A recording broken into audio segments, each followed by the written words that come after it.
Hey everybody, welcome back to the channel. Tonight we're going to talk about the Dodge Durango and some very interesting information that we heard this past week from multiple supplier sources. And it's, kind of unexpected news from what we had been hearing in the past few months.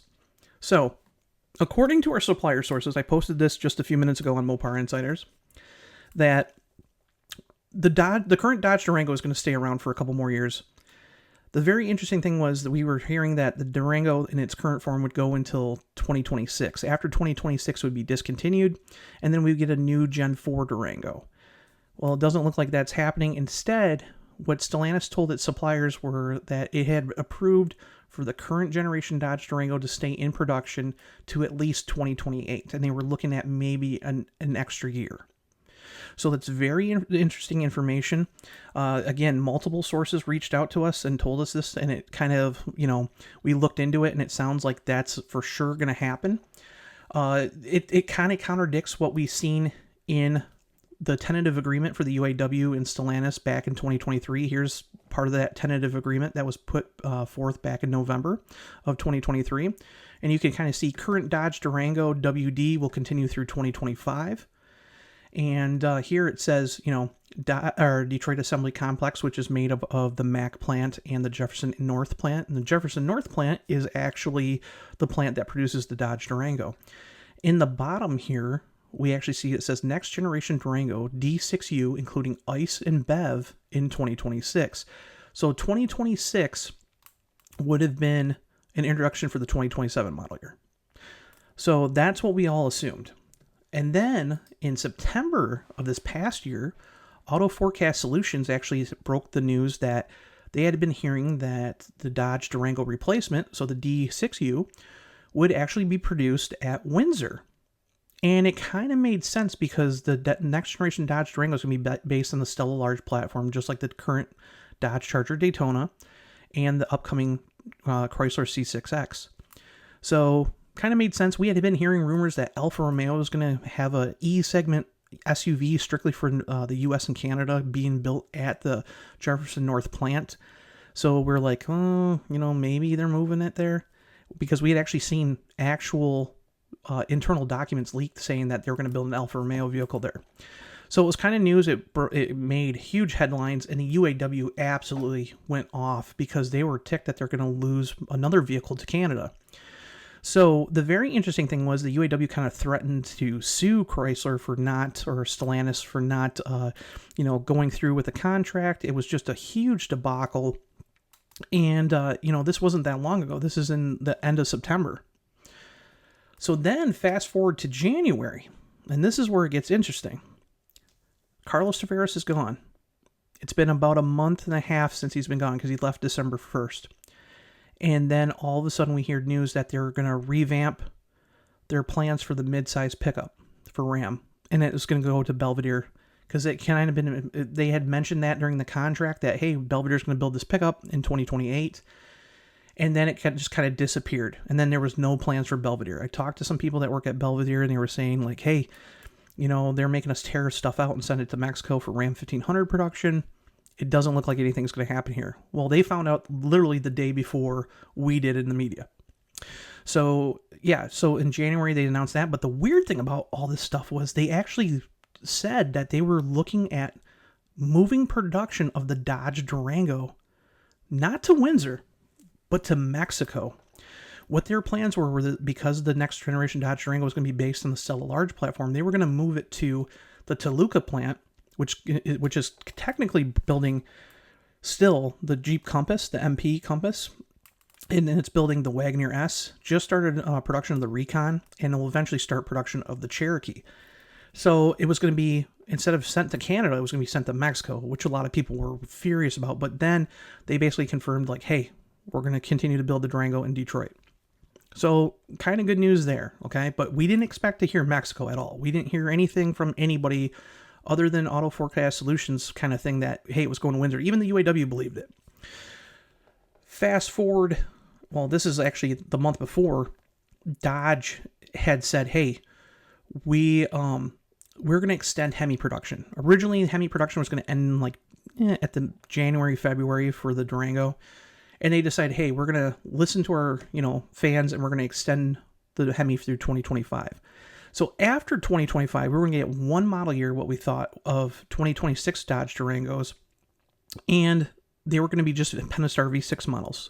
So the lineup, what we had heard was Dodge was planning on having a lineup of revamped models. So they were going to bring back the Citadel, the luxury model with a V6, GT, and SXT lineup. So that's what they were going to consist of. However, with the Hemi being back, the RT is guaranteed to stay.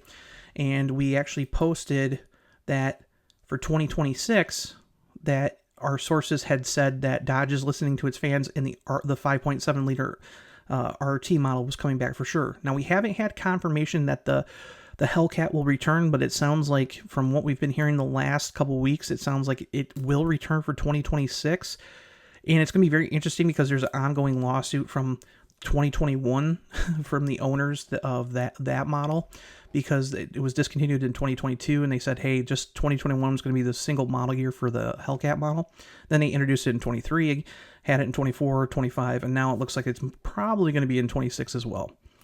So a lot of changes with Durango over the last few months. And again, this news just broke in February, and now we're in April, and now we're hearing that the Durango is going to be around for even longer. Do we know that there's going to be a mid-cycle action? Because you got to remember, the Durango had 2 mid-cycle actions so far. It's been in production for 14 years. It started production on December, I think, 14th, 2010. And it got a mid-cycle action for the 2014 model year and the 2021 model year. So what we're hearing is we don't think it's going to have a serious update. It's going to continue to soldier on. It's going to be it's still a pretty good seller. If we look at the sales numbers, I wrote those into tonight's article. If we actually look at the sales numbers for the Durango since 2023, in 2023 it sold 69,195 units in the U.S. The sales dipped last year to 59,358, and it was still the best-selling Dodge for the brand, obviously the vehicle for the brand. But so far this year, in the Q1 quarter, they have already sold 13,701 units in the U.S. So it's not bad considering how old the platform is. But it looks like we're going to have the Durango, the WD Durango, stay around for a few more years. And again, it's kind of breaking news, but according to our sources, Stellantis had talked to several suppliers. Well, they had a big supplier meeting talking about several vehicles that they were looking at, basically bringing back. And the Durango is going to be one of them. So it's going to continue out probably till at least 2028. We don't know. They said that there was an option, Chrysler or Stellantis, I keep saying Chrysler, but Stellantis told them that there's a possibility it would be maybe even push into 2029. So that would be very interesting, because at that time, you're looking at an 18-year-old platform. So who knows? But the Durango is still a really good seller for Dodge. It's still the only one that still has Hemi power right now. And who knows? We're going to see probably Hemi cars coming, in the next couple of years. But maybe the reason why this vehicle was extended is because, and this is just my opinion, it keeps a Hemi, a V8 option, until the cars can get here with Hemi power. So we'll see. But we know they're fast tracking the Dodge Charger to have a Hemi again. It's just now Dodge will obviously be able to say, hey, we have a Hemi, constantly. What is to happen to the D6U is a good question that I'm probably going to get a lot of. We don't know. This is all brand new information. We haven't really heard much on it. Again, this is information that came at the end of March, and things are changing very rapidly. We don't know if they're going to continue this vehicle on and maybe introduce another generation Durango, kind of like what they did for the Ram 1500 Classic and the Ram 1500. We don't know. They haven't said anything to the suppliers or anything other than that the current generation Durango is going to soldier on for 2020 until at least 2028. So, yeah, we've seen them stretch out vehicle lives quite a bit, especially Dodge. We've seen the Journey, that thing went on until 2020. It was supposed to be discontinued, I think, in 2015. The 2020 Grand Caravan, that was supposed to be discontinued in 2015, and they soldiered that on until 2020, and that was in production, since 2008. So it wouldn't surprise me that, this Durango is going to be milked out for what it is. It's still a good vehicle. I have a 2021 Dodge Durango RT that I drive as my daily driver. You know, with the 5.7, it's pretty good. It's not like best in class power anymore, but it still has best in class towing capability. I mean, with 8,700 pounds if you get the tow and go package, and you know, it's still a great 3-row SUV. It's not outdated by any means, but it does need an update. It needs something to kind of, you know, kind of be pushed into 2025 or 2026 at least. Because even the 2021 stuff, while it's not like old technology or any means by that, because Uconnect 5 is still there, the vehicle is starting to feel its age. So, with that being said, we'll make sure to keep you up to date if we hear any other, you know, words or rumors or anything about the new or current generation Durango and the new, you know, D6U, because obviously we don't know if that's going to continue on or if it's been suspended or what. So stay tuned to Mopar Insiders, and I will see you in the next video.